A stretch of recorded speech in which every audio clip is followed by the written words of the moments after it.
4वटा दुलो 6वटा दुलो बेचिएको अवस्था। वेलकम साथीहरूलाई आजको न्यू ब्लगमा। म तपाईँहरूलाई आज पनि कालो सुरुङभित्र लिएर जाँदैछु। हेर्नुहोस् हाम्रो कालो सुरुङ यस्तो छ। कालो सुरुङको गतिविधि फेस ड्रिलिङ, त्यसपछि तपाईँको सुरक्षालाई मध्यनजर गर्दै लगाइने रिप भनेको फलामको यस्तो हुन्छ, दुईपट्टिबाटै आएर जोडिन्छ। अनि अर्को चाहिँ आरआरएस भन्ने हुन्छ, आरआरएस त्यो चाहिँ रडको पुरै बुन्ने गरिन्छ। त्यो पनि सेम वालको यस्तो आकारमै हुन्छ। आरआरएस र उस्तै हो, तर रड र फलाम युज हुन्छ। बुमरले फेस ड्रिलिङ गरिरहेको छ। हाम्रो गतिविधि यस्तै नै छ। हामी कालो सुरुङभित्र छौँ र कालो सुरुङभित्र परेड खेलिँदैछ। हल्का हल्का पानी रसाउँछ यो सुरुङमा। यो म्याटको सुरुङ कालो टिआरटीमा चाहिँ असाध्यै धेरै पानी रसाउने गर्दछ। सो फाइनल्ली यतिखेर रातको ठ्याक्कै 2:30 भइसकेको अवस्था। हामी सबै जागिरहेका छौँ। यो आधा दुनियाँ सुतिरहेको होला, मतलब आधा दुनियाँको निन्द्रा पुग्नै लाग्दा हाम्रो चाहिँ सङ्घर्ष जारी छ। यस्तै हो कालो सुरुङको यात्रा।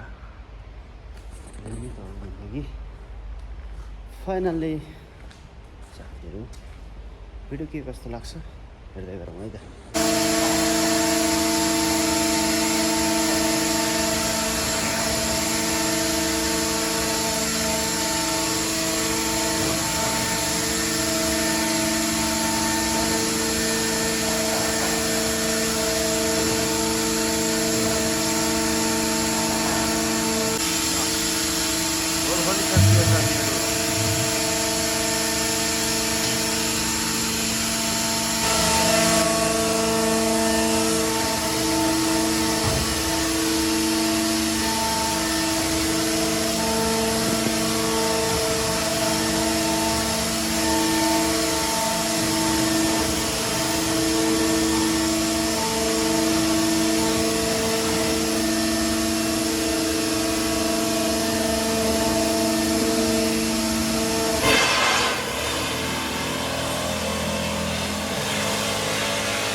आरआरएस र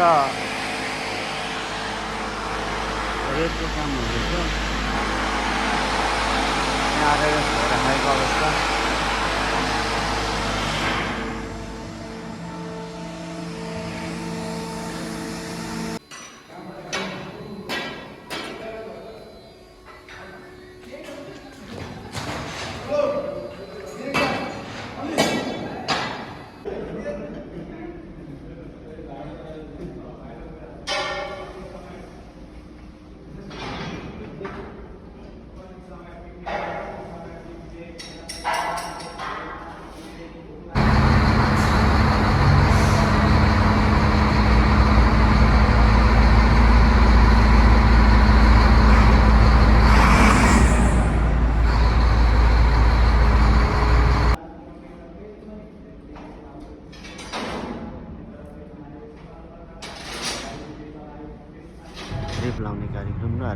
सम्पन्न भएको छ।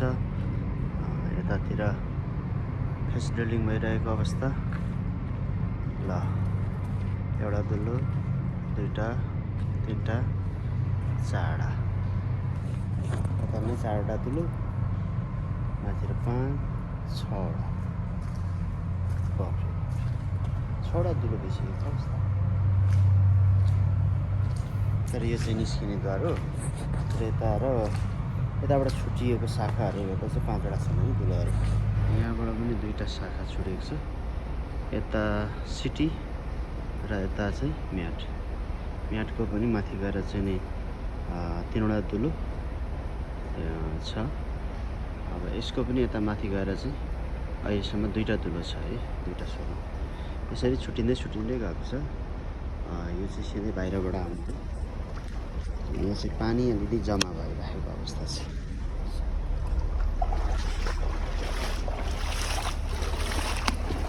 हेलो साथीहरू, है भित्र गतिविधि तपाईँले देखिहाल्नुभयो। आरएसको काम, रेडको काम, स्टिलिङ चलिरहेको छ। सो अब म चाहिँ बाहिर निस्किँदैछु। अब त्यो रात्रिकालीन हाम्रो गतिविधि तपाईँहरूलाई हामीले छोटो क्लिप राख्ने समेट्यौँ। के कस्तो लाग्यो प्रतिक्रिया जनाउनु होला। अब भने छैन होइन, भिडियोबाट आजको भ्लगबाट बिदा लिनुपर्ने पनि हुन्छ, फेरि भेट्नुपर्ने हुन्छ। अनि के कस्तो लाग्यो प्रतिक्रिया राख्नु होला। तबसम्मको लागि यदि भ्लगलाई माया गर्न सपोर्ट गर्नुहोस् र सब्सक्राइब गरिदिनुहोस् च्यानललाई। फेरि भेट्ने हो। तबसम्म छोटो बच्चा होला साथी।